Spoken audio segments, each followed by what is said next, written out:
Bueno, decía que mientras algunas personas se incorporen del café o que estén haciendo, la última mesa, antes de dar la palabra para que concluya las sesiones de trabajo de esta jornada a la presidenta de la Asociación de Víctimas Mortales de la Dana, a la señora Rosa Álvarez, Ana y yo pensamos que esta mesa era muy importante porque es la que toca el nervio profundo de la sociedad afectada por la Dana. Es la sociedad civil, es las miradas desde la sociedad civil, desde el terreno. Son miradas complementarias, de nuevo, de sectores muy relevantes. Algunos sectores han sufrido mucho porque son, después de los alcaldes, la otra cara más próxima al ciudadano, y por eso nos pareció importante darles la voz. En primer lugar, a Julio Huerta. Julio Huerta es director de la Fundació Horta Sud, pero es más que eso. Julio Huerta es un animador del tejido asociativo, de la sociedad civil, más allá incluso de la sociedad civil de la comarca del Horta Sud y más allá.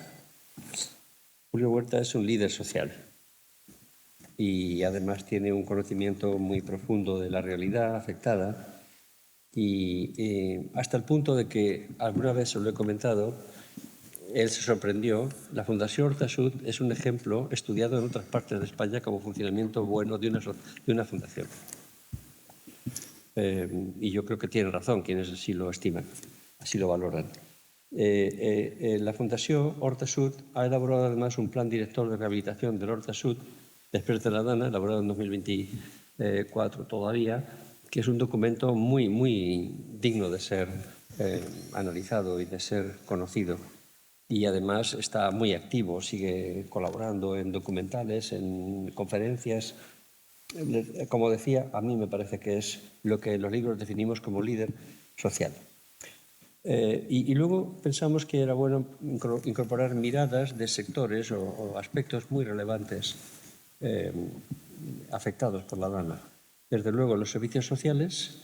Hace unos días tuve ocasión de estar en un Congreso Internacional de Servicios Sociales celebrado en Alacuas, organizado por Mercedes Botija, y allí me di cuenta que ahí había mucha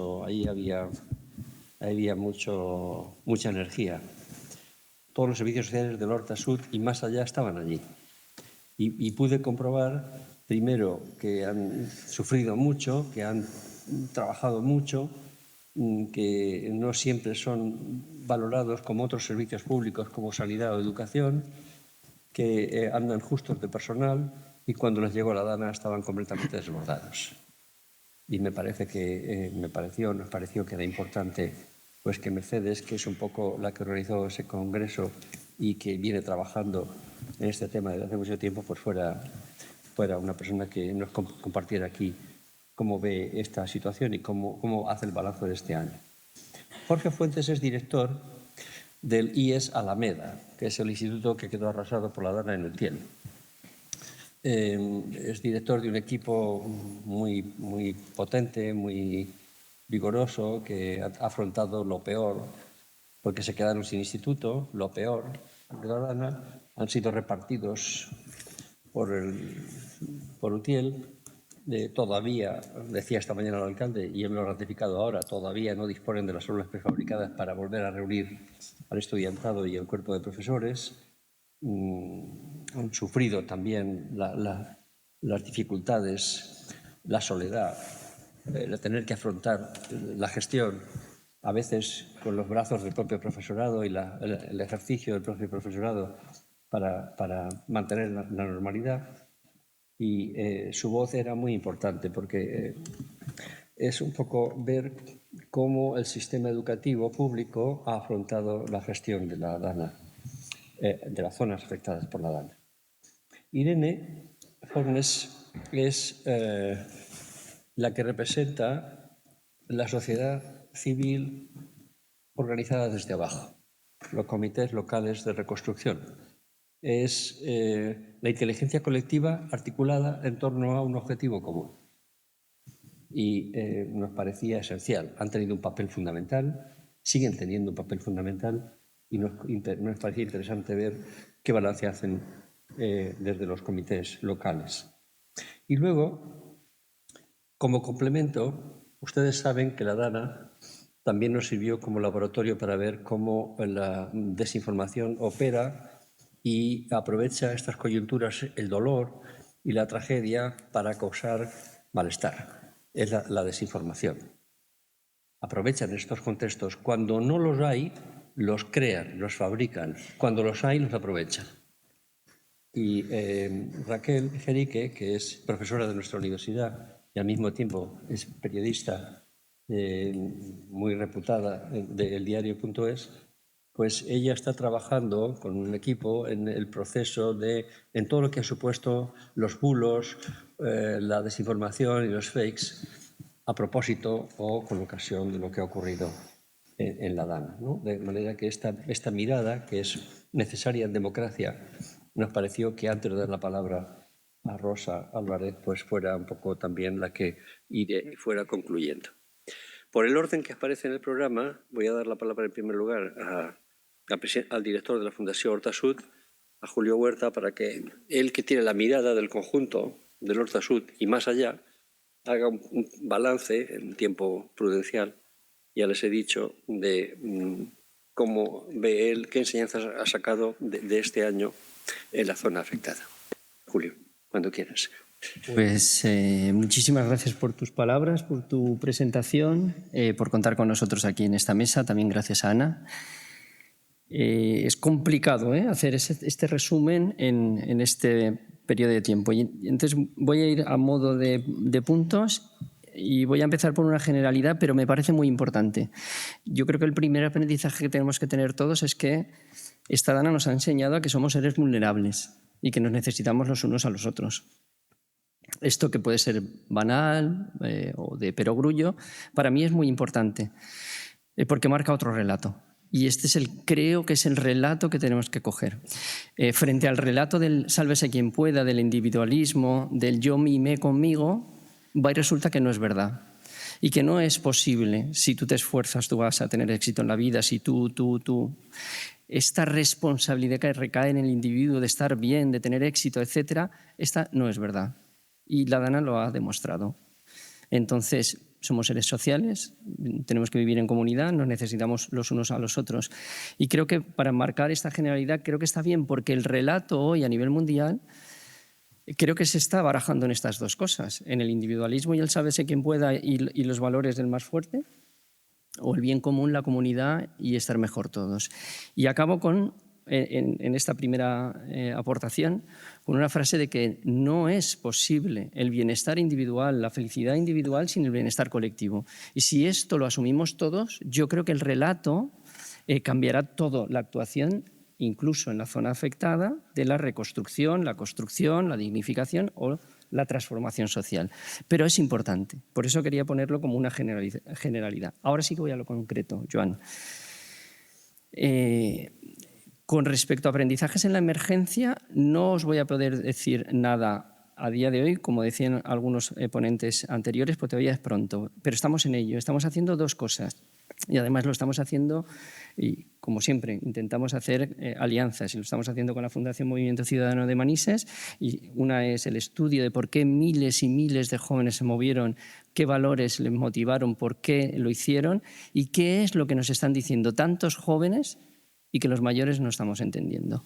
¿Por qué no están en nuestras organizaciones sociales? Porque esto estamos estudiándolo. No puedo avanzar nada simplemente porque estamos en ello, pero ahí está. Y el segundo estudio es qué funcionó y qué no funcionó en las organizaciones sociales, que fueron las primeras que se organizaron como puntos de recogida de alimento, de repartir, de hacer comida, de organizar voluntariado, etc. ¿Por qué estamos haciendo este estudio? Y estamos ya con las entrevistas con las entidades. Porque va a ser necesario, porque queremos construir una red de entidades que sean solidarias, que trabajen, que sean resilientes frente a la próxima catástrofe, y porque creemos que esta metodología de red, que yo creo que se va a basar en la red de complicidades, puede servir a otros territorios que puedan estar afectados por esta catástrofe o simplemente para afrontar estos retos de futuro. Esto en cuanto a la emergencia. Nosotros estuvimos en la emergencia, como todo el mundo, y no me voy a parar ahí, haciendo lo que pudimos. Todo el mundo hizo, y creo que contarlo no aporta mucho. Pero sí que rápidamente, yo creo que pasaron 36 horas cuando pensamos que la reconstrucción social iba a ser para largo y que teníamos que empezar a movilizar recursos económicos para pensar en el medio y largo plazo. Como decía con Rosa, esto es un golpe social colectivo que afecta a toda una comunidad, a toda una colectividad, y que, por tanto, este proceso de duelo, de curación, de sanación, tiene que ser también colectivo. No puede ser individual en relación al primer punto que he tratado de esto no puede ser una cuestión individual. Esto quiere decir que tomamos conciencia de que íbamos a necesitar a todas las entidades sociales de la comarca, sabíamos las que teníamos. En la comarca del Horta Sud había 2.000 entidades, zona 0, 1.000 entidades, el 30% tenía local, y rápidamente hicimos cálculos de las entidades sociales que estaban afectadas. Y teníamos dos objetivos. Primer objetivo, que ninguna entidad cerrara sus puertas, ninguna entidad social, asociaciones, cerrara sus puertas, y que todas se pusieran en marcha su actividad lo más rápidamente posible. ¿Por qué esto?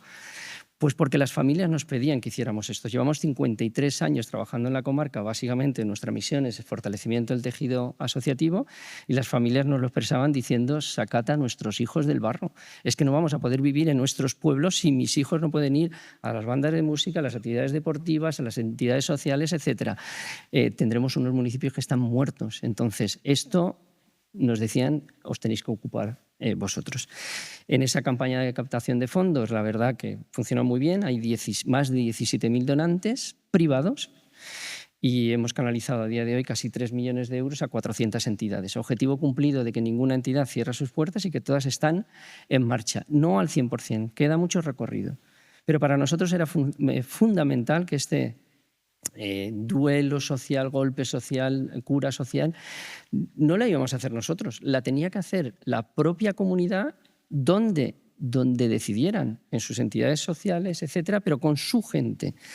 Y este fue uno de los aprendizajes. Es decir, cuando todo el mundo está pensando en la parte material, etcétera, no se nos tiene que olvidar en ninguna catástrofe esa parte de reconstrucción social, de poner en marcha toda la inteligencia colectiva del territorio para que se ponga a trabajar. Y esto lo hicimos sencillamente destinando recursos. Esta es una de las diferencias que yo creo que ha despertado mucha admiración por parte de muchos medios de comunicación. Nosotros no estábamos recaudando dinero para nuestros proyectos, porque nuestro proyecto es canalizar recursos, capacidades, etcétera, para fortalecer los territorios, las entidades sociales. Cuarto aprendizaje: la resiliencia comunitaria, la resiliencia frente al cambio climático, frente a las nuevas catástrofes, frente a los retos de futuro, no se improvisa. Se tiene que trabajar, y se tiene que trabajar ya. Es decir, no hay que esperar a la catástrofe para empezar a trabajar en los territorios, fortalecimiento de las entidades sociales, de la sociedad civil. Darles capacidades, darles recursos, acompañarles. Y esto es lo que ahora ha despertado en el resto del territorio español esta interés en que aprender de Fundación Horta Sud, y me tienen un recorrido por todo el territorio intentando explicar lo que nosotros estamos haciendo. Y nosotros ya habíamos hecho esto sin saberlo. 53 años preparando a la comunidad para que fuese más resiliente, pero no lo sabíamos. ¿Y cómo lo habíamos hecho? Insisto, con formación, capacidades, acompañamiento, entrega de recursos, dignificar la acción social de las entidades. El quinto era el sentido de propósito. El sentido de propósito, es decir, la misión, el foco, que en el año 72 ya recogieron los fundadores de la Fundación Horta Sud, y que dijeron: nosotros estamos aquí para fortalecer el tejido social y mejorar nuestro territorio. Y no nos hemos ido ni un milímetro de esto. Es decir, no estamos aquí para desarrollar nuestros programas, porque en el momento que lo hagamos estamos sustituyendo a la sociedad civil. Y lo que necesitamos es sociedad civil con capacidad crítica, con capacidad de organización, que pueda organizarse para afrontar esos retos de futuro, mejorar su territorio, etc. El sexto aprendizaje podría ser la filantropía local. 17.000 donantes, 0 euros de la administración pública. Es decir, hemos movilizado para hacer honor a la verdad, tenemos un convenio de la Diputación de Valencia de 100.000 euros. 17.000 donantes privados en una fundación que no es una gran marca, que es una fundación territorial, etcétera, y que creo que esto ha sido toda la confianza trabajada durante los 53 últimos años de la fundación, sedimentada en un momento de catástrofe y que todo el mundo confió en un fondo común y para la misión que era la reconstrucción social, porque también gestionamos muchos noes. Si el donante quería otras cosas, le decimos, hay otras entidades, te enviamos lista de entidades y ya está. Nosotros estamos en esto. Y creemos que es importante por lo que os he contado. El séptimo aprendizaje sería el método que hemos utilizado para, sobre todo, esta canalización de fondos. Y es verdad que ahí hemos tenido ayuda. Hemos tenido ayuda de Naciones Unidas, de la base que tenemos en Quart de Poblet, con un sistema muy transparente que es un Power BI y minuto a minuto podrías en nuestra página web ver a qué entidades estamos entregando recursos y cómo era nuestra canalización de recursos. Y esto ha sido un método que también nos costó mucho, pero que creo que tiene algunas claves. Y algunas claves que nos ha reafirmado también a alguna gente, por ejemplo, de la semana pasada que estuve hablando con unos palestinos. Pero ahora os contaré. Básicamente fueron las claves. Todas las entidades sociales que pidan ayuda tienen que tener ayuda porque todas son importantes. Hubo un debate de cuáles, las más grandes, las más pequeñas, las más débiles, los más vulnerables, etc. Todas. Todas eran todas porque la catástrofe afectaba a toda la población. Ese fue uno de los criterios. Lo segundo era un diagnóstico y el 20%, ¿cómo voy de tiempo? Vale, ¿no? ¿Me quedan 3 minutos? Un par de minutos. Perfecto. Un diagnóstico, 20% de lo diagnosticado y máximo 20.000 euros. Y a todas. La fundación se llama Horta Sud, pero el patronato decidió en la primera semana que todas iban a ser atendidas. Utiel, perfecto. Alchemesí, perfecto, todas. La dimensión de la catástrofe era de tal magnitud que aunque nosotros nuestro foco es Fundación, o sea, Horta Sud, hemos atendido a 400 entidades de todos los territorios afectados y no hemos dicho ningún no a ninguna de las entidades. Octavo aprendizaje.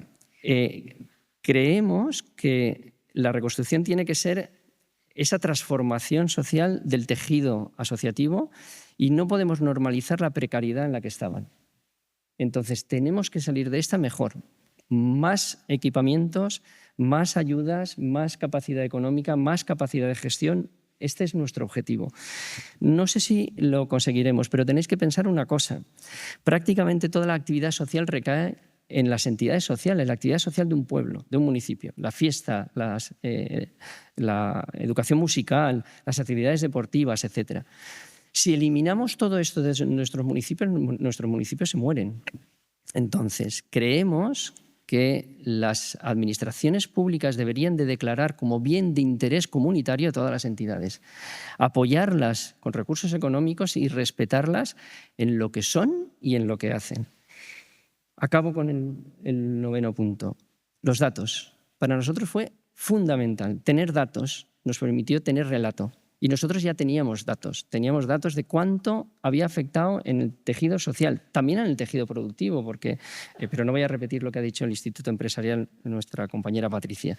Pero teníamos datos, sabíamos que había 1.000 entidades que habían paralizado toda su actividad y que eso suponía 50 millones de euros de actividad económica en la comarca del Horta Sud, solo en la comarca del Horta Sud. No me olvido de las otras comarcas, pero los datos los teníamos de la comarca del Horta Sud.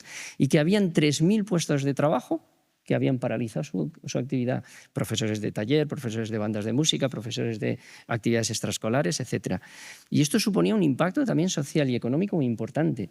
Y tener este tipo de datos nos permitió tener ese relato de la necesidad también de apoyar a la reconstrucción social del tejido social. Lo dejo aquí porque luego hay una segunda parte y hablaremos en la segunda parte. Gracias a ti, Joan. La verdad, muchas gracias, Julio. Mercedes Botija, lo he dicho antes, es profesora titular de la Facultad de Ciencias Sociales y es naturalmente un referente en materia de servicios sociales municipales. Conocen con su equipo, están trabajando en la zona afectada y sí que le pido que hagas un balance. Sí. Bien. Hola, buenas. En primer lugar, quería daros las gracias por dejar un espacio para visibilizar uno de los pilares más invisibilizados del sistema de bienestar. Tenemos la educación, tenemos la sanidad, tenemos las pensiones y el cuarto pilar es el sistema de servicios sociales. A pesar de eso, si os dais cuenta, durante todo el proceso de la DANA y la reconstrucción posterior, se ha reconocido a muchos sectores, pero pocas veces se ha reconocido a los profesionales de servicios sociales. En este sentido, cuando ocurrió el momento de la emergencia, ya llevábamos... tenemos una cátedra del Sistema Público Valenciano de Servicios Sociales que nos encargamos de visibilizar y de estudiar los servicios sociales y sabemos cuál es su implicación, que es muchísima. Ya lo veremos. Entonces, quería daros las gracias tanto al doctor Romero como a la doctora Camarasa por dejar este espacio aquí. Entonces, ¿qué era lo que teníamos el día 29 por la mañana? El día 29 por la mañana, uno de los estudios que hemos hecho es las entrevistas a los profesionales de los equipos de servicios sociales de todas las zonas afectadas. Entonces, ¿qué era lo que teníamos el 29 por la mañana? El 29 por la mañana teníamos una ley de servicios sociales que decía que los servicios sociales son esenciales. En la ley de 2019 se implementó que debían de estar blindados, pero a pesar de eso, lo que teníamos era que estaban infradotados, es decir, en ningún otro sistema existe, pero es que en servicios sociales a veces se tardan en cubrir las plazas un año. Puede haber equipos profesionales que no tengan los equipos completos. De hecho, más del 20% de los equipos no estaban completos ese día 29. A pesar de todo, siguen trabajando. No estaban reconocidos en los comités de emergencia. Bueno, como ya se ha dicho en muchos sitios, y de hecho esta mañana ya lo señalaba la doctora Camarasa, se habían hecho los planes de emergencias porque había que hacer el checklist burocrático y tener planes de emergencia, pero estaban guardados en los cajones y, por supuesto, no estaban incluidos los servicios sociales.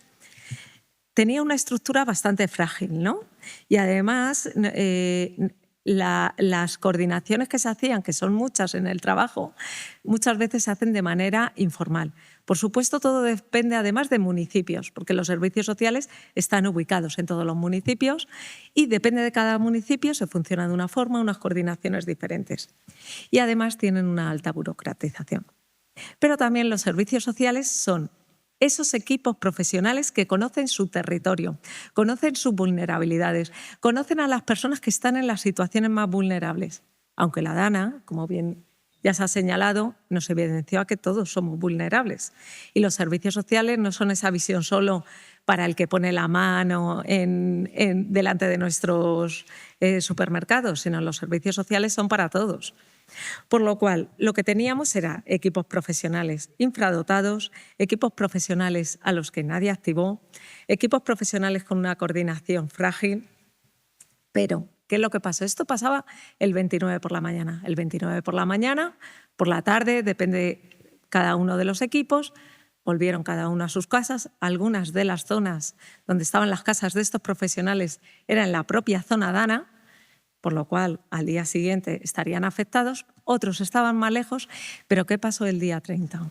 El día 30 por la mañana, de manera increíble, sin que nadie les activara, nadie les llamara, nadie les dijera que tenían que ir, estaban en las zonas, cada uno en sus equipos. Es impresionante escuchar este relato, porque todos los que intentamos llegar allí de alguna u otra forma, sabemos lo difícil que era llegar a estos espacios.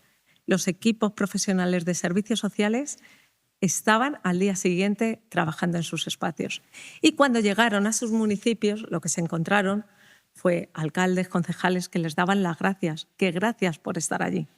Se encontraron a equipos de bomberos que les decían dónde tenemos que ir, porque los equipos de servicios sociales eran los que sabían dónde estaban las personas con dependencia. Es decir, esas personas que vivían solas, que no sabían dónde bajar los equipos de servicios sociales, a pesar de no tener una base de datos en ese momento ni un ordenador que encender, sabían dónde estaban porque les habían ido a hacer las valoraciones de la dependencia.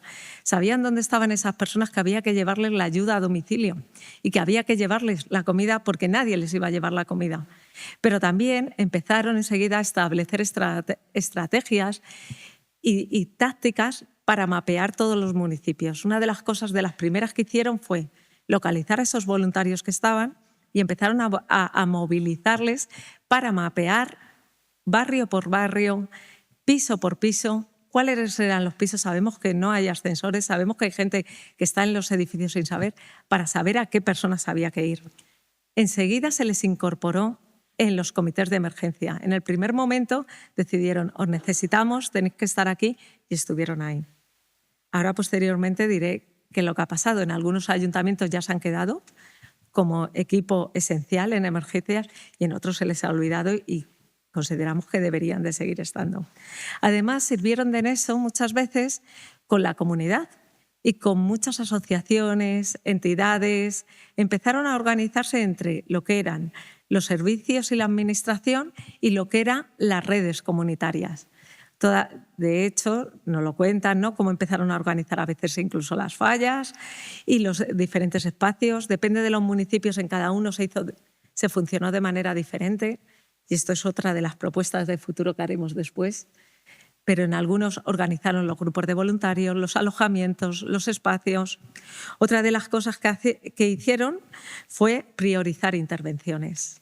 Ante el caos, en servicios sociales están acostumbrados a priorizar las intervenciones que hay, a señalar, muy difícil, quiénes eran los más vulnerables en los momentos en los que había que intervenir, hacer todo el procedimiento de realojos de toda la población, pasando por la parte administrativa, y además señalaron cuáles eran los casos de intervención donde había que intervenir directamente, cuáles eran los barrios más vulnerables en los municipios, dónde estaban las infraviviendas, dónde estaban los lugares donde tenían que intervenir otros equipos profesionales que también venían.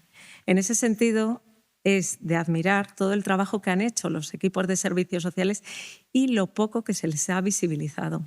Es una red que está en todo el territorio, en todos los municipios y que deberíamos de utilizar, pero deberíamos de dotarla también de suficiente personal para poder hacer todo esto, ¿no? Porque son los encargados y es la parte de la administración que tenemos en los territorios con la que poder trabajar. Con esto. Gracias. Después volveré. Jorge, ¿qué balance puedes hacer no solamente de tu centro, sino hasta donde te sea posible de los centros de secundaria? Bueno, pues buenas tardes. Muchas gracias en nombre de la comunidad educativa del IES Alameda Utiel, a Joan, a Ana y a la Universidad de Valencia por organizar este espacio para la reflexión tan necesario. Me gustaría contextualizar brevemente el IES Alameda. Somos un centro pequeño, aproximadamente poco más de 400 estudiantes, 3 PAS, personal de administración y servicio, 7, 8 personal de limpieza. Sin ellos, sin ellas, no podemos sacar el centro adelante ni representar la función. Y un claustro aproximadamente de 60, 65 profesores que va cambiando cada año. Prácticamente somos un centro muy familiar que nos conocemos todos.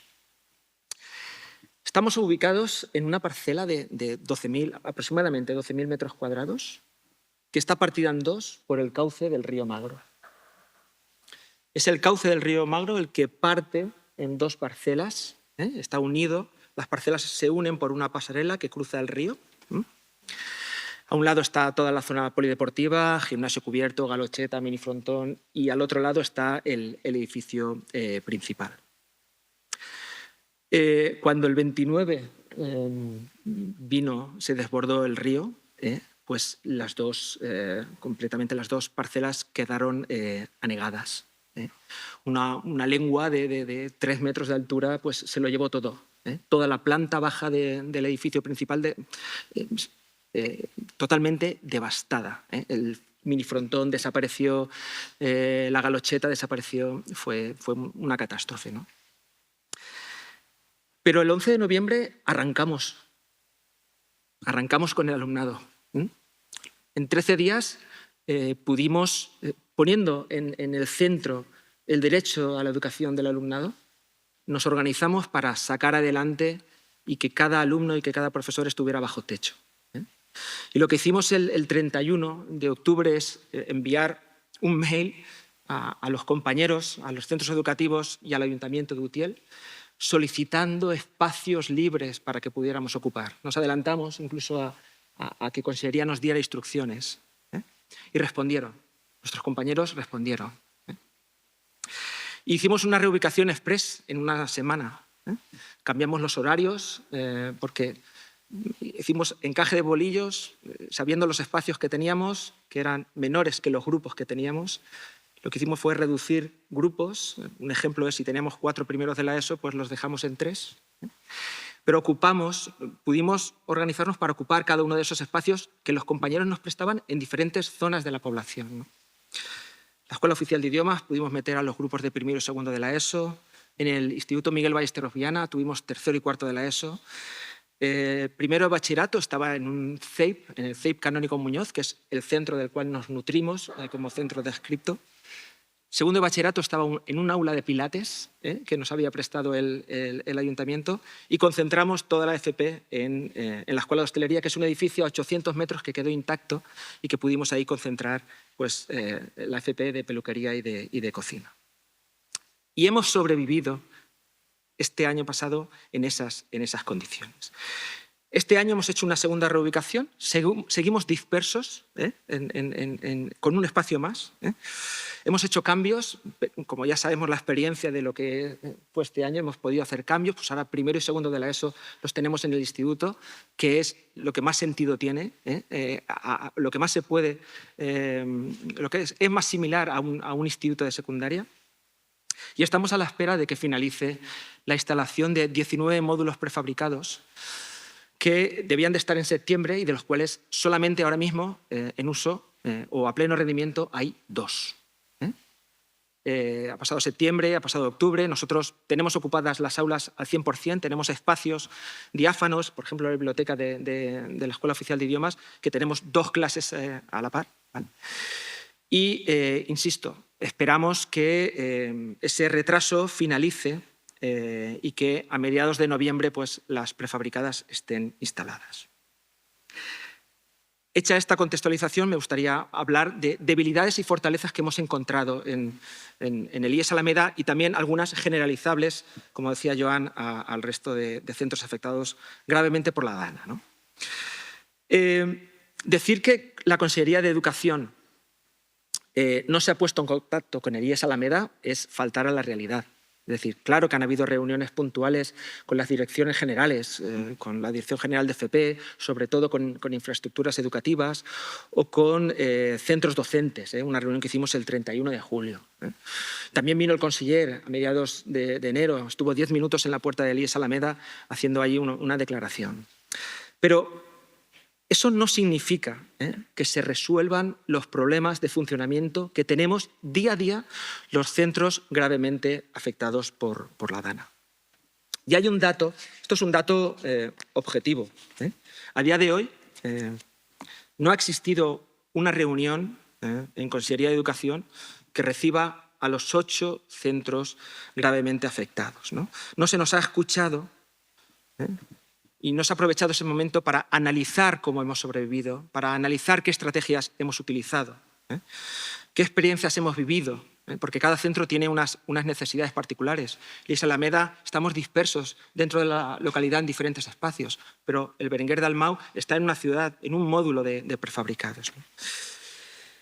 Pero esa reunión me consta, esta mañana me lo han comentado, que es posible que sea el 19 de noviembre.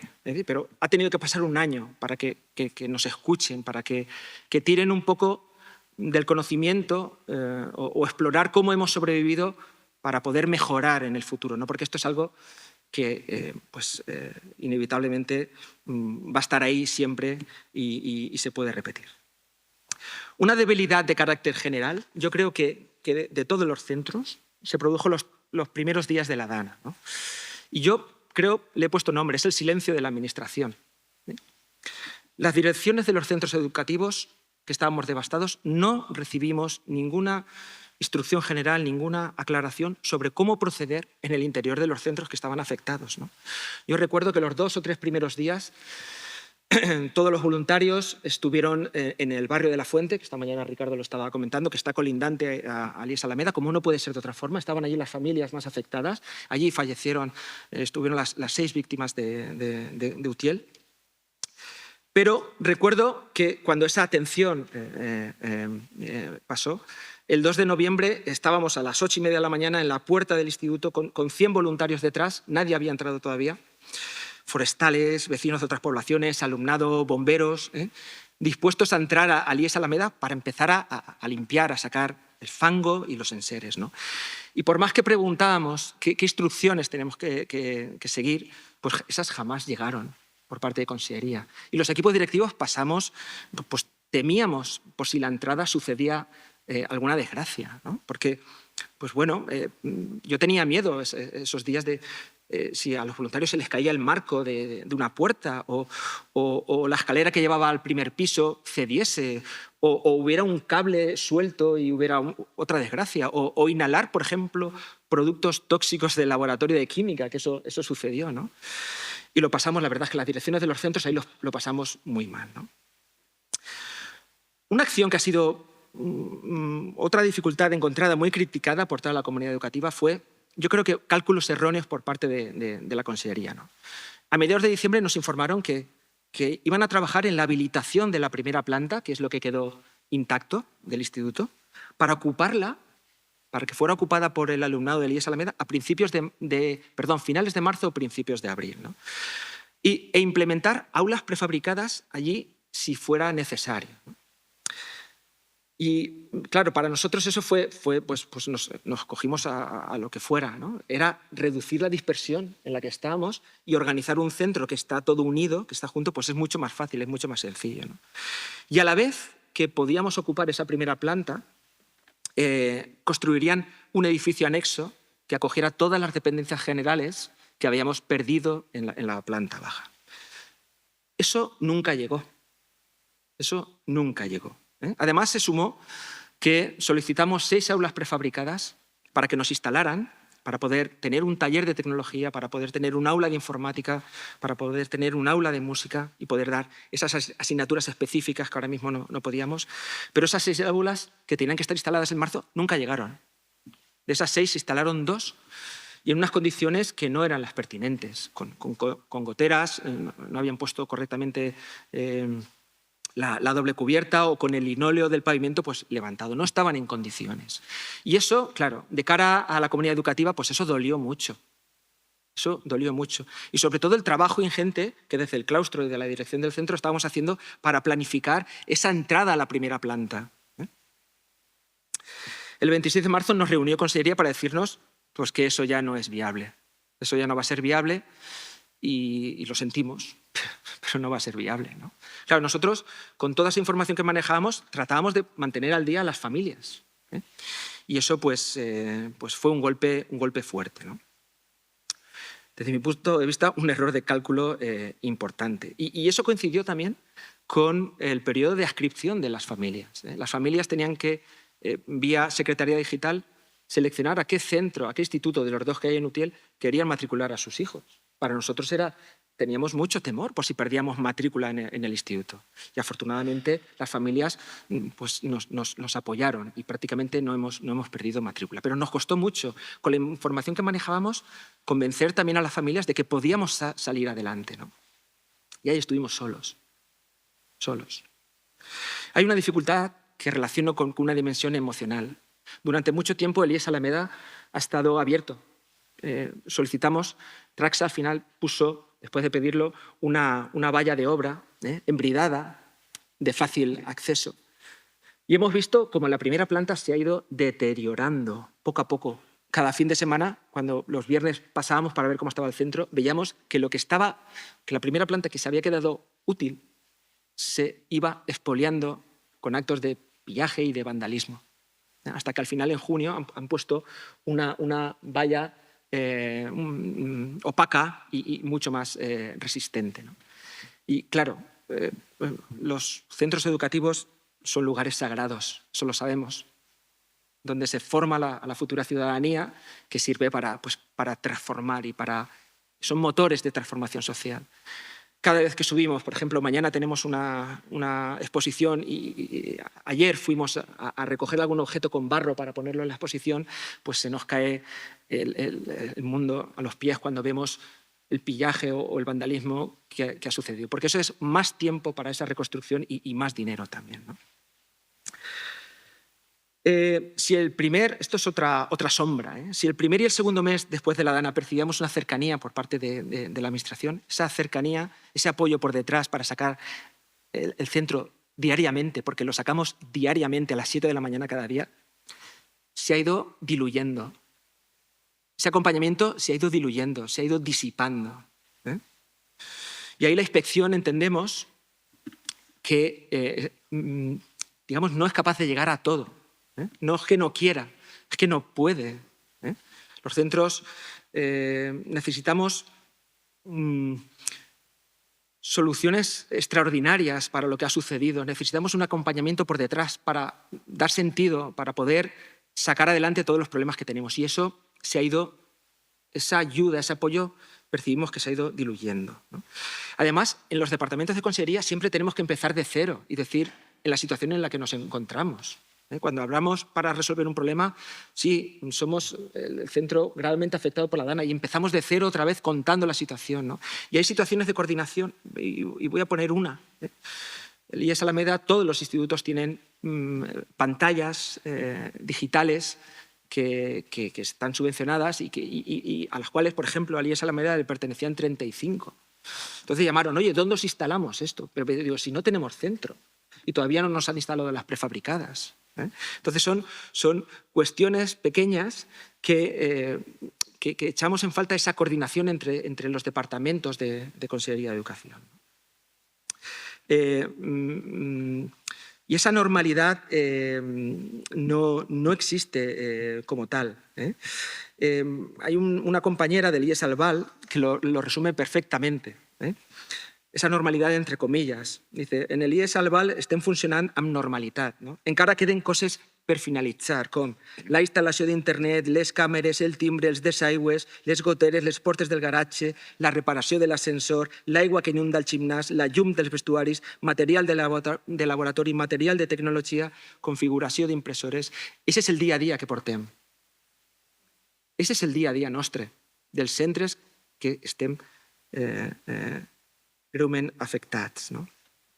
Una fortaleza, y termino ya, Joan, la solidaridad. Antes se ha comentado, los voluntarios se volcaron. Forestales de Fuenterrobles, docentes de otros centros, amigos, familiares.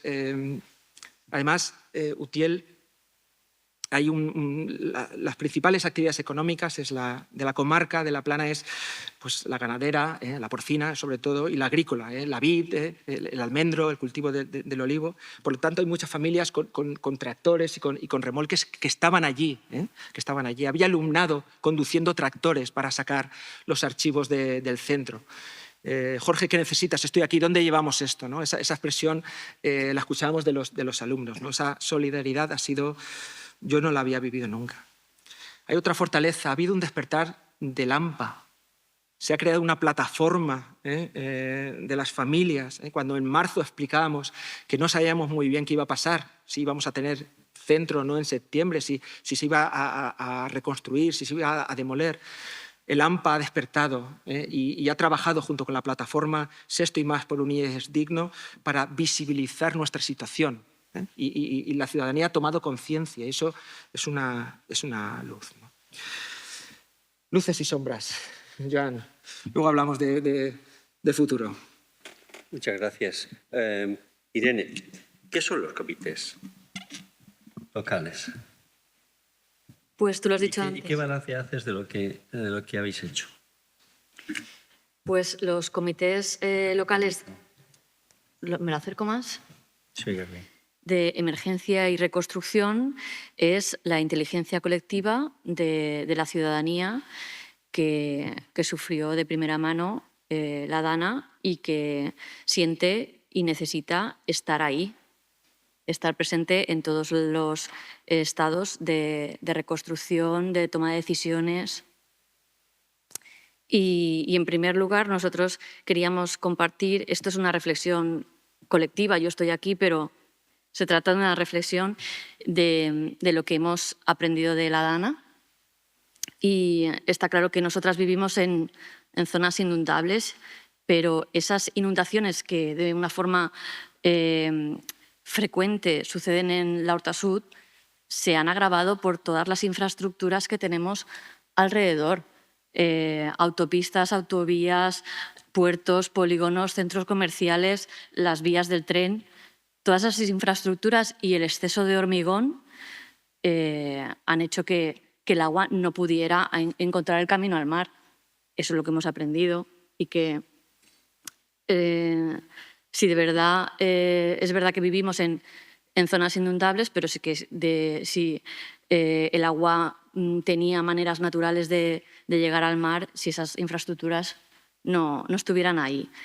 Y lo peor que estamos viendo es que la reconstrucción se está haciendo no solo ni siquiera se plantean quitar esas infraestructuras, sino que en algunos casos se propone ampliarlas.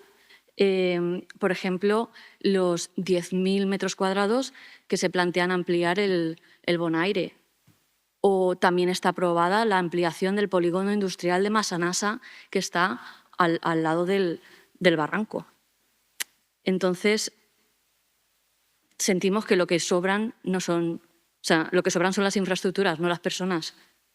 Y que si no tuviéramos todo eso ahí, pues podríamos vivir en un lugar más seguro, que es lo que queremos.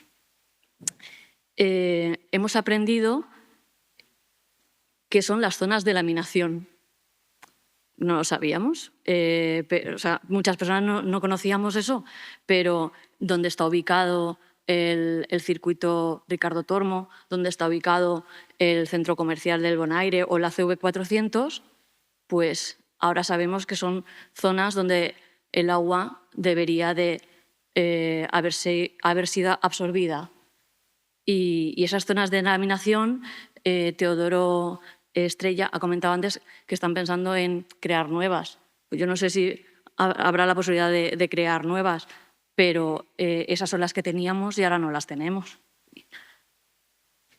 Y otra cosa que hemos aprendido es que estamos ya en una situación de emergencia climática y que, por tanto, no se puede obviar esta situación. No podemos seguir con este proceso de crecimiento urbanístico devastador porque este tipo de fenómenos van a pasar cada vez más y bueno, no solo aquí y no solo en forma de lluvias torrenciales, pues también en olas de calor, olas de frío, incendios y tal.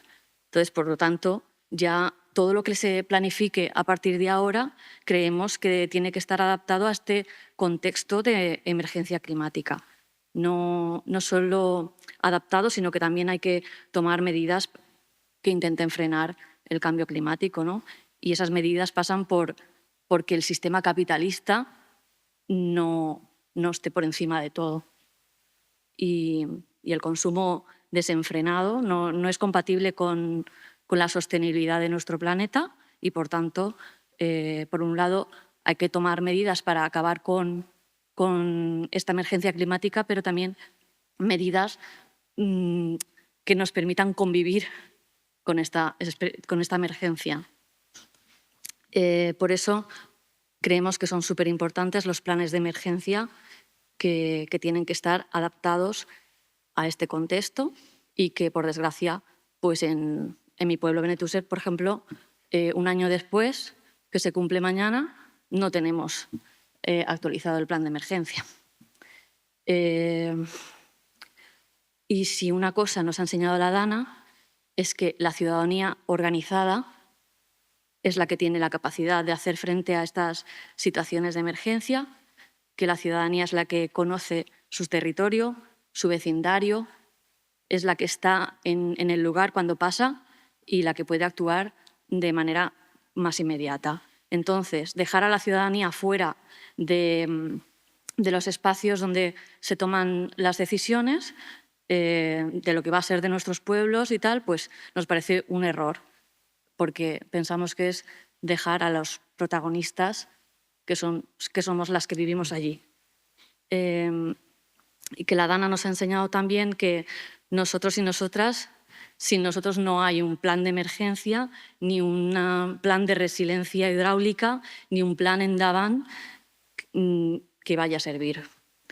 Que la participación ciudadana no es que te presenten un plan y te digan tienes unos días para alegar. Es que eso no es participación ciudadana, es poder estar en todo el proceso desde el principio y tomar también decisiones, porque las personas que formamos parte del comité no somos expertos, no tenemos los conocimientos técnicos, pero sí que conocemos y tenemos una red muy buena de profesionales que nos están ayudando a hacer un montón de alegaciones y propuestas que hemos presentado tanto a nivel municipal como a nivel estatal. También pues, gracias a la comisionada para la reconstrucción y tal, pues creemos que son propuestas totalmente respaldadas por la ciencia y por el mundo académico. Te lo agradezco mucho. Irene. Bueno, Raquel, cambiamos un poco de... Pero es muy importante. Lo que pasó, ahora nos lo explicarás tú, es muy importante. Cómo la desinformación aprovecha cualquier resquicio. ¿Y qué balance haces? ¿Qué sabéis? Bueno, la verdad que hemos aprendido bastante, creo, de la Dana de los periodistas y la sociedad con nosotros. ¿Oís bien? No. ¿Me oís? Un poco más alto, un poco más cerca. No, decía que hemos aprendido mucho y creo que la sociedad también, ¿no? Yo, por ejemplo, para mí el primer aprendizaje, que es una crítica, en mi caso autocrítica, ¿no? Es que sin unos medios locales y unos periodistas que conozcan que el magro no es el pollo y que la inundación de Forata no puede acabar en Horta Sud, por ejemplo, pues sin unos periodistas que sepan eso va a ser muy difícil informar a la población. Y lo digo porque nos pilló, creo que a la mayoría de periodistas con la valorable excepción de Apunt, nos pilló un poco fuera de juego a todos, ¿no?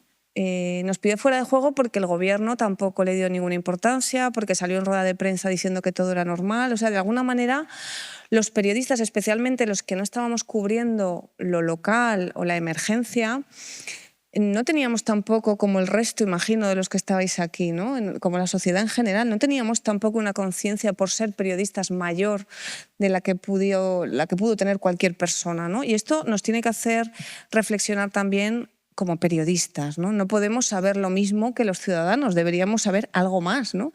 Poder ir por delante en algunas cosas. En nuestro descargo, aunque hecha la autocrítica, puedo decir también que igual que la ciudadanía no recibió ninguna información, pues los periodistas recibimos desinformación desde por la mañana.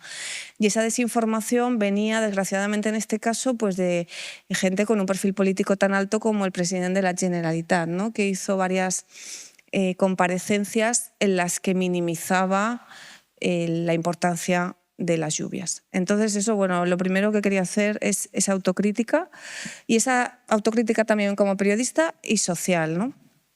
Sin unos medios fuertes, sin unos medios locales potentes, no vamos a poder informar de ciertas cosas. La información no solo da poder, dicen, la información es poder. Bueno, sí, claro, la información es poder, pero la información a veces puede salvar tu vida, ¿no? Y hay una compañera aquí de Apunt, pero me han contado, porque dirigí los informativos 3 años y conozco mucha gente dentro, y me contaban que hay gente que ha salvado la vida gracias a que su familiar era periodista en Apunt, porque estaban mandando mensajes, oye mamá, estoy aquí en el Barranco del Pollo y mira que no saques a la niña que te la ha dejado, pero por favor volved a casa, o dónde está papá, o dónde está mi hermana, dile que no coja el coche, ¿no? O sea, hubo esa alerta que sí lanzó Apunt y que no lanzó nuestras instituciones, fue también, se esparció, ¿no?, de alguna manera. El problema es que, claro, si tienes unos medios de comunicación propios con un 3% o 4% de audiencia, es decir, de cada 100 personas que ven la tele, 4 lo hacían en Apunt,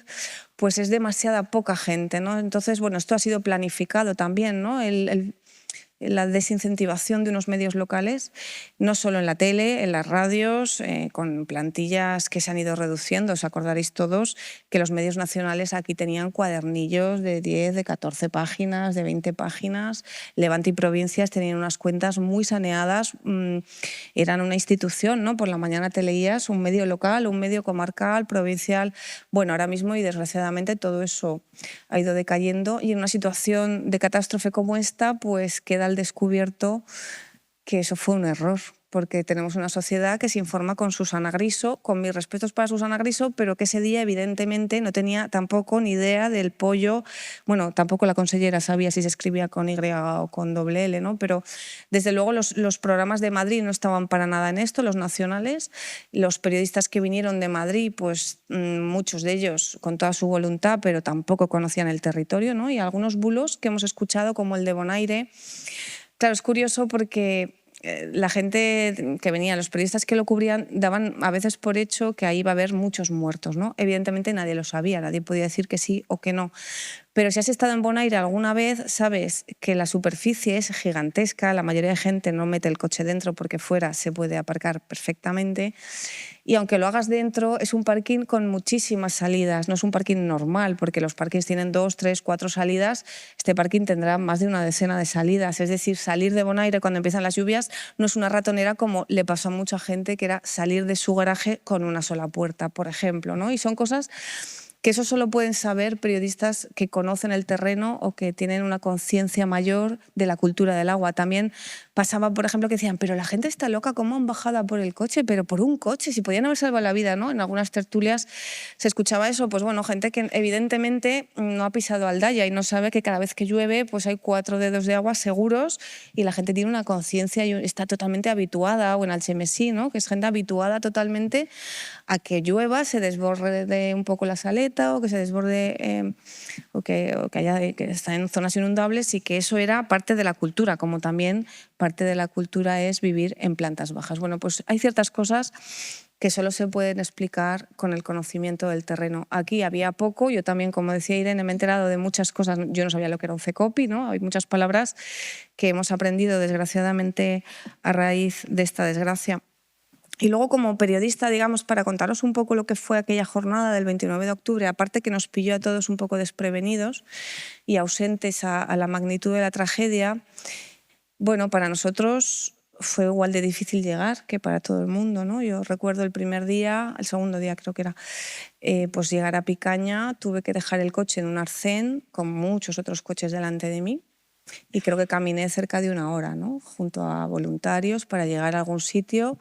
Y bueno, lo que vi, los que lo hayáis visto, y desgraciadamente si alguno que está aquí pues lo ha sufrido, es que era muy difícil de explicar. De hecho, comentaba con compañeros que aunque estaban las televisiones, es que la televisión tampoco daba una imagen cercana de lo que era eso, ¿no? Ni aun viendo las imágenes eras consciente desde casa de la devastación que ha supuesto esa riada. Y daros cuenta que además tuvimos muy mala suerte, porque tuvimos 4 emergencias gigantescas, que solo una ya habría desbordado a los servicios de emergencia, ¿no? Bueno, aparte de la desgracia de una gestión política nula, ¿no? Pero aunque hubiera habido una muy buena gestión y hubiera habido una sola riada, hubiera sido muy difícil alcanzar a todo ese territorio. Pero daos cuenta que esto empezó en la ribera, generando muchísimos problemas, continuó en Utiel, generando muchísimos problemas, continuó con Forata y sus peligros, que realmente colapsó bastante el CECOPI este tema, y luego el pollo, ¿no? O sea, son 4 enormes eventos catastróficos en prácticamente 6 o 7 horas que suceden a la vez con una administración no preparada. Bueno, pues al llegar allí a esos sitios que realmente íbamos con mochila, con baterías extra, por supuesto, con agua potable, porque aunque no lo estaban informando era evidente que el agua podía ser potable, ¿no? Y lo sabíamos, yo por ejemplo lo sabía porque había hecho una entrevista a un epidemiólogo. Me dijo, es que a la gente no le están diciendo que aunque salga agua del grifo, que no la beba. Y no se lo están diciendo porque puede haber cadáveres en descomposición, animales que han muerto, o sea, arrasaron carnicerías, arrasaron ganaderías, es decir, había cadáveres, ¿no? Íbamos con mascarilla, los que lo sabíamos, repartiendo mascarilla a otros. Tampoco no lo informaron hasta el 2 de noviembre, que esto también me pareció alucinante porque yo, yo que soy periodista básica, que no tengo ninguna formación extra de ningún tipo epidemiológica, pues yo y mucha gente lo sabía por entrevistas con expertos, bueno, pues la Generalitat Valenciana no informó de que había que llevar mascarillas, llevábamos medicinas para gente que lo pudiera necesitar, llevábamos comida porque evidentemente no se podía comer, no había lavabos públicos, no había servicios, no había bares con baño, o sea, no podías tener una necesidad en el terreno o la gente se iba a donde podía como podía. También, por supuesto, la gente que vivía allí. Llevábamos a veces comida o alimentos para dar en puntos de reparto, el depósito lleno, por supuesto, porque había compañeros que igual estaban 3 y 4 horas. Tengo un compañero que estuvo creo que 5 horas de Valencia para llegar a Torrent, ¿no? Es decir, una situación que desde luego de un día para otro una persona que vive en un país occidental, en una democracia, en una comunidad como esta, pues la verdad que algo bastante sorprendente y que creo que no hemos conseguido ni siquiera transmitir, ¿no? Porque yo creo que esto lo sabe el que lo ha vivido, básicamente. El que no lo ha vivido es que no lo puede saber. O sea, puedes empatizar, etcétera, pero es muy difícil de saber. Por acabar ya con los aprendizajes, ¿no? Hay otro aprendizaje muy importante, que es que la información, aparte, como os decía, de ser esencial para salvar la vida, en este caso la información da mucho dinero. Y eso es muy peligroso. Vino mucha gente que hizo miles y millones de seguidores aquí, eso es dinero, ¿no? Que te sigan mucho es dinero, es publicidad. Y en esos días, pues la verdad que había tanta necesidad de información, la gente estaba tan disponible a recibir información que hubo gente que vino aquí a hacer negocio. Y no solo hablo de seguidores, ¿no? Hablo de un negocio económico. Hubo gente que donó a influencers, donó dinero. Bueno, incluso hubo gente que donó a la Generalitat Valenciana y todavía no se han gastado ese dinero, ¿no? Pero bueno, es una mala gestión. Pero hablo de gente que dio dinero a personas concretas, individuales, que no han hecho ningún tipo de ejercicio de transparencia con ese dinero, ni si realmente eso acabó en l'Horta Sud o en algún sitio de la Dana o no. No lo sabemos, ¿no? Y bueno, como la información es dinero, pues tuvimos aquí periodísticamente que afrontar una legión de periodistas que lo hicieron bien, también los periodistas locales, muchos de ellos, ¿no? Lo hicieron bien también, y eso hay que reconocerlo, pero vinieron también pues, personas con intereses espurios que no eran puramente informativos, ¿no? Era al calor de un evento que genera mucha necesidad de información, yo voy a darla, aunque no sea del todo cierta, ¿no? Y hay otro aprendizaje último con el que, bueno, acabo y luego imagino que habrá algo más de tiempo para hablar, que a veces los bulos pueden venir de tu propia administración. Nos pasamos la vida, y esto tengo un compañero que en el documental del diario.es creo que lo define bastante con una sola frase, ¿no? Le está preguntando a Susana Camarero por qué lo hicieron bien en la última Dana que hubo, si lo habían hecho mal en la del 29 de octubre, con lo cual digamos que esa comparación era bastante evidente, ¿no? Se habían hecho cosas diferentes a las que habían hecho el 29 de octubre. Y le dijo que es que porque el Barranco del Pollo, el sensor todavía no estaba puesto, entonces habían mandado en esta ocasión a los bomberos, en esta ocasión última sí, a medir porque el sensor estaba inhábil, ¿no? Y se ve a mi compañero como lo está consultando con la Confederación y le dicen, no, ese sensor sí que está puesto. Y claro, es ya una desesperación en la rueda de prensa decir, y lo dice claramente, ¿no? Dice, joder, macho, es que te la sueltan así, y nos pasamos la vida confirmando. La energía que perdemos los periodistas en confirmar lo que es verdad y lo que es mentira, no ya de los influencers, ¿no? También de la vicepresidenta, del Consell o de quien sea, ¿no? O sea, es que es una energía que no os la podéis imaginar, la energía que estamos perdiendo en saber lo que es verdad y lo que es mentira. Y es muy lamentable que al final la verdad y la mentira se ha reducido a lo que diga un sumario judicial. Eso no puede ser la verdad o la mentira. Eso será una verdad judicial que puede acabar con condenas o puede acabar sin condenas. Pero hay una verdad que ha sucedido y que todos los días tenemos que estar peleando por contarla y defendiéndonos de quien nos acusan de no decirla, ¿no? Y esto creo que ha sido algo que pasó en pandemia, por supuesto, Pero al ser Valencia un territorio más pequeño, pues nos ha sucedido aquí, con menos periodistas en cantidad y con demasiados bulos y demasiadas falsedades y demasiadas mentiras, que estamos todo el día, antes que informar de la reconstrucción, intentando saber y demostrar lo que pasó, ¿no? O sea, demostrar lo que pasó se ha convertido en un trabajo, y esto yo creo que esto hay que reflexionarlo. Gracias, Raquel. Muchísimas gracias. Bueno, ahora vamos a las propuestas. Siguiendo el método de Julio, que es muy concisos, y así, a ver si en 15 minutos máximo acabamos entre todos y damos la palabra a Rosa. Julio. Perfecto. Propuestas. En la línea que decía Raquel, hay mucho dinero cuando se genera una catástrofe, hay mucho ruido y muchos agentes actuando. En el tercer sector también.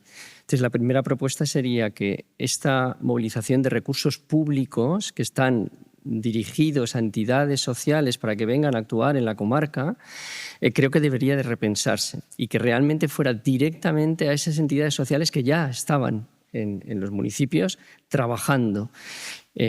Muy concretamente es una convocatoria de ayudas directas a los 70, 80 municipios afectados por las entidades sociales que paralizaron su actividad y que van a necesitar, porque vamos a necesitar como sociedad, que todas ellas retomen la actividad. No tanto para entidades sociales externas que vengan a actuar en la comarca, sino para reforzar las asociaciones locales. La segunda propuesta es, tenemos que repensar el tema de los espacios comunitarios, dotar a las entidades sociales de espacios comunitarios para que tengan una actividad digna. De hecho, la Fundación, la primera propuesta tiene asignados €500.000 para los próximos 3 años intentar ayudar a las entidades locales pequeñitas. En la segunda propuesta hemos comprado un espacio para intentar dar respuesta a estas 30 o 40 entidades que se han quedado sin locales o que van a tener dificultades de alquilar un local. La tercera es una propuesta para la propia sociedad civil. Tenemos que crear una red que pueda, de resiliencia, una red de atención a cuando pase otra catástrofe, y esto lo tendremos que generar nosotros desde las entidades sociales. La cuarta propuesta, ese es el proyecto que estamos llevando junto con la universidad, que lideró el proyecto del tema de recuperación de fotos. Tiene que movilizar recursos la administración pública para ayudarnos a recuperar más de 1,5 millones de fotos. Nosotros solo en nuestro centro, en la comarca del Hortasud, tenemos más de 450 familias y más de 0,5 millón de fotos que recuperar. Y en este momento tenemos 5 personas contratadas por la Fundación Hortasud y 1 persona contratada por la Universidad de Valencia. Parece ser que el Ministerio de Cultura, creo que hoy ha salido el anuncio, va a aportar alguna cantidad económica de dinero importante para esto. Esto es importantísimo, como ya han dicho en la mesa anterior, ¿no? Los recuerdos, la memoria de las familias. Las familias nos están diciendo, mi hogar no será mi hogar hasta que yo no tenga mis fotos en el aparador de mi casa. Los muebles los puedo comprar, la nevera la puedo recuperar, la puedo comprar en cualquier otro sitio, pero los recuerdos, la foto de mis abuelos, de mi familia, de los primeros cumpleaños de mis hijos, esto es irrecuperable. Quinta propuesta es que tenemos que acompañar a todas estas entidades sociales que para que seáis conscientes, muchas de ellas han perdido todo. Los estatutos, las actas de constitución, el listado de socios, los ordenadores, etc. Y ahí tendremos que hacer un esfuerzo extra en ese acompañamiento. Hemos dotado de 400 ordenadores a cada una de las entidades y ahí tendremos que hacer el esfuerzo. Y hablo ya de el último punto, que es territorio. Os he dicho que la misión de la Fundación es fortalecer el tejido social y mejorar nuestro territorio. Y hay algunas anotaciones así improvisadas. Valencia es la única ciudad del arco mediterráneo que no tiene ni entidad metropolitana ni planificación estratégica metropolitana. La comarca del Hortasud no puede continuar siendo el patio trasero de la ciudad de Valencia. No pueden seguir yendo las depuradoras, los vertederos, el aeropuerto, las entradas y salidas del puerto, los polígonos contaminantes, etc. Esto tiene que cambiar. En territorio tengo alguna más. Financiación justa. Si volvemos a un sistema de financiación después de esta recuperación volveremos a cometer los mismos errores en el tema urbanístico porque los ayuntamientos van a necesitar dinero, etcétera. Probablemente el tema de la financiación justa vaya muy vinculado al tema de cómo se están financiando los ayuntamientos, el eje mediterráneo. Este urbanismo del que hablaba Irene, urbanismo, bueno, hemos urbanizado el 47% de nuestro territorio está urbanizado. Esto no es posible. La comarca del Horta Sud, cada década aumentan 40.000 habitantes. ¿Alguien se ha preguntado cuál es el límite? ¿Cómo vamos a hacer este crecimiento? ¿Cómo vamos a ordenar todo esto? Y por último, y esto va para también mi querida Ana, admirada Ana Camarasa, la reconexión del barranco Sal del Agua. Es lo que nos puede salvar. Es que es la parte que hemos amputado a nuestra comarca y que ha desviado gran parte del agua a la comarca del Horta Sud. Este barranco tenía salida al Turia y en este momento esa salida del barranco que recogía toda el agua que venía de las montañas, Cheste, etcétera, está amputada porque hace 100 años se construyó un aeropuerto allí. ¿Y sabéis dónde desemboca? Bueno, el barranco sigue desembocando el Turia, pero ¿sabéis dónde nace? Y esto lo ha visto Daniel in situ en Google Maps, en una rotonda, que es la rotonda de la carretera que va al aeropuerto. Y deja de tener continuidad con los barrancos que vienen de Cheste, de Chiva, etc. Nada más, gracias. Muchas gracias, Julio. Mercedes, la misma fórmula. Sí. Propuestas. La primera, muy básica. Si los servicios sociales son esenciales, vamos a estar desde el principio. Es decir, en todos estos comités de reconstrucción tienen que estar ya ahí. Tienen que estar ya ahí porque son los que visibilizan las personas más vulnerables, que aunque en momentos concretos somos todos, habitualmente tienen una visión específica y deben de estar ahí desde ya. Segundo punto, digitalización ética y ventanilla única. Ventanilla única porque estamos hablando de ayudas constantemente. Todo este tipo de ayudas han acabado cayendo en servicios sociales que además estaban infradotados. Entonces, por favor, ventanillas únicas, pero también una digitalización de muchas cosas, pero también una parte analógica, que no sea solo rellenar en una aplicación porque mucha gente no tiene acceso a ella. Entonces, la parte presencial tiene que seguir existiendo. Además, cuando se caen todos los sistemas como se han caído, tenemos que tener elementos en papel y eso tiene que tener un sistema de seguridad. Es decir, por ejemplo, ya hay ayuntamientos que se plantean tener aparte ordenadores y tener baterías específicas para funcionar, pero tener cada cierto tiempo los materiales en papel, saber dónde vive la gente en papel. Y además de la digitalización para las ventanillas únicas, también la presencialidad de personas que atiendan. Una cohesión y un aprendizaje de esa intersectorialidad que ha funcionado, que la gente se ha visto, se ha coordinado, que se mantenga. Y, por último, ¿has visto cómo soy muy breve? Punto para mí. El acompañamiento a los profesionales. No puede ser que estén solos. La profesionalidad es importante, no vale el voluntariado. Muy bien, lo han hecho fenomenal, pero tiene que haber una profesionalización. No puede ser los profesionales de servicios sociales que han estado trabajando sábados, domingos, días, 24 horas, 7 días, no han recibido una recompensa económica. Han sido voluntarios también profesionalizados. En ese sentido, esto no pasaría con unos bomberos, con unos médicos, con el resto de los equipos y deben de reforzarse esos equipos en servicios sociales cuando hay emergencias y deben de estar valorados como tal. Muchas gracias, Mercedes. Jorge. Sí, hace 15 días se publicó el anuncio previo en la plataforma de contratación del Estado de la reconstrucción del IES Alameda. Vamos a seguir el modelo nórdico. Van a dejar toda la planta baja diáfana, van a habilitar la primera planta y a construir un edificio anexo. Así, rápidamente es más rápido en el tiempo, más económico y puede ser más seguro pensando, por ejemplo, en la población del barrio. Pero va a seguir construyéndose en la zona inundable. Va a seguir construyéndose al lado del río Maur.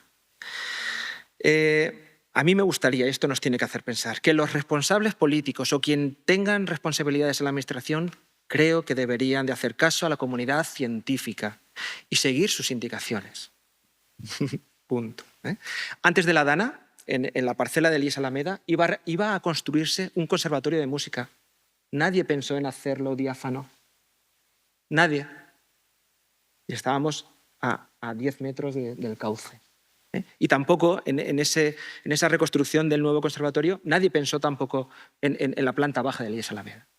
Insisto, que quien firmen esos expedientes y tengan el permiso, pues tengan muy claro que siguen a la comunidad científica. El trabajo, la segunda, el trabajo de coordinación entre ayuntamientos, trabajo de coordinación y de prevención entre ayuntamiento y centros escolares es esencial.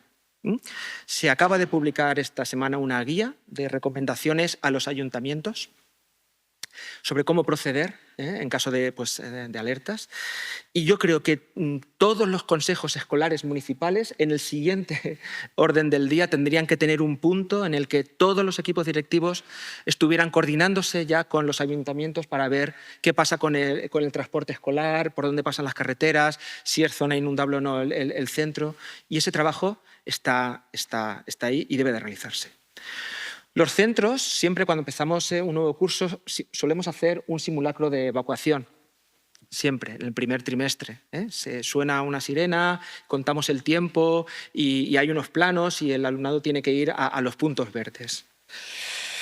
Esos simulacros ya no solamente van a ser de incendio. En el IES Alameda siempre lo hacíamos de incendio, nunca lo hacíamos por riadas, ¿no?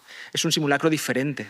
Pero es que ahora habrá que hacer también por vientos extremos y por olas de calor. Es decir, tenemos que trabajar para esa sensibilidad, demostrarla de cara al alumnado y también implicar a las familias. No solamente que ese simulacro se quede entre el profesorado y el alumnado, las familias también tenían que ser conscientes de esos procedimientos que estamos haciendo. Y luego, coincido aquí con la compañera, ese acompañamiento a los profesionales. Yo creo que cada uno de los centros gravemente afectados por la Dana debía de haber tenido una comisión específica de apoyo por detrás, que luego se fuera disipando, a medida que se van resolviendo los problemas, se fuera disgregando, ¿no? Pero ese profesional de apoyo para el alumnado afectado siempre en el instituto, hasta que haga falta, la inspección por detrás siempre para resolver rápidamente todos los problemas que tenemos. El responsable de equipamiento de consejería, también alguien que nos permita que esa comunicación no tengamos que coger el teléfono y que no nos cojan el teléfono para pedir lo que necesitamos. Nosotros, termino, hemos estado 9 meses sin la única persona auxiliar de administración en el centro. El equipo directivo además tenía que llevar toda la burocracia. No podemos ayudar ahí con una persona que se haga cargo de las tareas administrativas del centro. Era una cosa más que teníamos. Por supuesto, alguien de infraestructuras educativas, que haga la supervisión, por ejemplo, de un ingeniero que haga la supervisión de la instalación de los módulos prefabricados. Soy director, soy profesor de educación física, pero no soy ingeniero para decir dónde tiene que ir un módulo prefabricado, ¿no? Y luego también el apoyo del ayuntamiento, que lo tenemos. Y ese círculo debería de acompañar siempre a cada equipo directivo de un centro gravemente afectado por la Dana. Gracias, Jorge.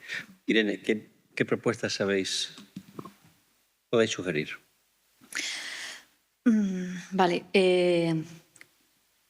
Va a ser muy claro que la reconstrucción tiene que ir acompañada de un cambio de modelo, de un cambio de sistema a todos los niveles. No podemos seguir viviendo en un sistema que prioriza el dinero por encima de la gente. Si las personas hubiéramos estado en el CECOPI, el ES-Alert sería lo primero que hubiera salido. Porque en nuestra mente de ciudadanía la prioridad, lo que está arriba del todo, es salvar vidas. No estamos pensando en salvar polígonos industriales, ni salvar grandes empresas, ni salvar el sector turístico. Entonces, todas las iniciativas que estén orientadas a la comunidad, al vecindario, al tejido social, creemos que son ahora más importantes que nunca. Que se tienen que tomar medidas que fomenten el arraigo al territorio, el arraigo a tus vecinas, un arraigo a tu comunidad en general. Así que este discurso que nos venden del sistema capitalista sobre la individualidad y sobre hacer frente a las emergencias de forma individual, pues creemos que es totalmente falso. Nos preguntan ahora un montón de veces solo el pueblo salva al pueblo. Nosotras decimos que sí, que esa noche así lo sentimos. Estábamos allí solo nosotras. Pero añadiremos siempre que solo un pueblo organizado y con unos servicios públicos fortalecidos. Esa es la idea. O sea, el pueblo salva al pueblo en el momento en que la ciudadanía, la vecindad, es capaz de organizarse más allá de los grupos de afinidad y hacerlo en comunidad, con todo lo que eso conlleva. Porque dentro de la comunidad hay gente de todo tipo, hay mucha heterogeneidad y entonces el reto está en eso, en que todo el tejido social tan heterogéneo que existe pues se coordine, porque para organizarse entre grupos de afinidad es muy fácil y hacerlo en comunidad es mucho más difícil, pero en todo caso y ante el contexto de emergencia climática, pues ese tejido comunitario creemos que es lo que nos va a salvar. Te lo agradezco mucho, Irene. Y Raquel, para cerrar tú. Bueno, desde este punto de vista periodístico faltan cosas muy sencillas, como por ejemplo tener unos medios locales fuertes que respondan a la comunidad y que la comunidad los demande también. ¿No? TikTok, etcétera, bueno, pues es una manera de tener una pincelada, pero hay cosas que no se pueden decir en 20 segundos, hay cosas que no se pueden saber en 140 caracteres de Twitter. Y ceder ese espacio de autonomía y de conocimiento nuestro y de lo que somos, de lo que nos pasa y de entendernos, no se puede ceder a las cadenas nacionales, porque las cadenas nacionales no van a llegar a contarnos ni lo que somos, ni lo que necesitamos, ni cómo podemos mejorar. Y en ese sentido, todo lo que es desincentivar los medios locales es un error enorme, ¿no? Deberíamos ir justo a lo contrario. Desde el punto de vista de profesión, bueno, hemos aprendido algunas cosas, ¿no? Se han implantado en algunos medios kits, pues como el que nos pidieron para casa, ¿no? De agua, etcétera, pues se han implantado algunos medios de seguridad mínimos, ¿no? Pues de llevar algo de comer o un agua, etcétera, cuando te enfrentas a un incendio, a un evento extremo. También la atención psicológica. Hay muchos periodistas que han pasado muchos días informando y desplazados constantemente viendo desgracias, ¿no? A veces también como periodistas nos puede superar la realidad. Y han aflorado pues también algunos casos de ansiedad, depresiones, insomnios, etcétera, ¿no? entre los compañeros.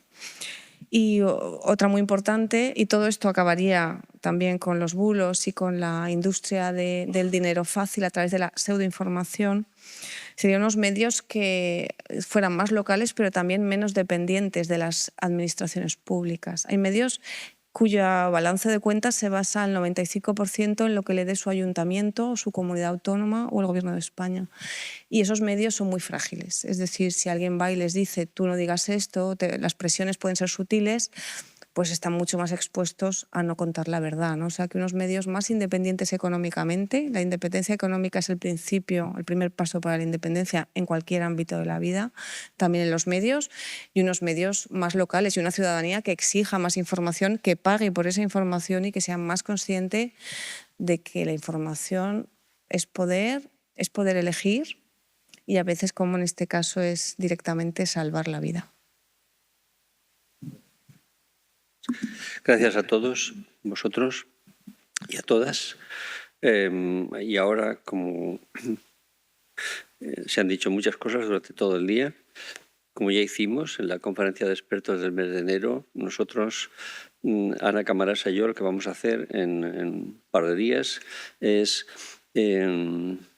reordenar todas las recomendaciones que habéis hecho durante todo el día de hoy, todo el mundo, que son muchas, reordenarlas, ordenarlas y ponerlas a disposición pública, de conocimiento público. A todos vosotros, a los medios de comunicación, a los poderes públicos, a los gobiernos locales, porque entendemos que forma parte de nuestra misión también como universitarios. Aquí se ha producido una conversación democrática muy sólida, se han dicho cosas muy importantes. Creo yo que han sido sesiones de un alto nivel y de muchísimo interés, y por eso vamos a hacer esto como directores de la cátedra, la doctora Camarasa y yo, para que no quede solo aquí y las personas que nos han seguido, sino que quede y que tenga circulación. Os lo agradezco mucho y ahora Rosa ha salido un momento para atender alguna emergencia. Sé que son días complicados para ella también. Mañana es el funeral de Estado y seguro que tiene alguna emergencia relacionada con mañana, estoy seguro de ello. De todos modos, os agradezco. Vamos a esperar un segundo para que suba Rosa. No vamos a hacer ahora palabras porque sé que Rosa tiene que marcharse. Son las 8 y le hemos dicho que a las 8 en punto le daríamos la palabra y lo vamos a hacer así. Os lo agradezco. Gracias.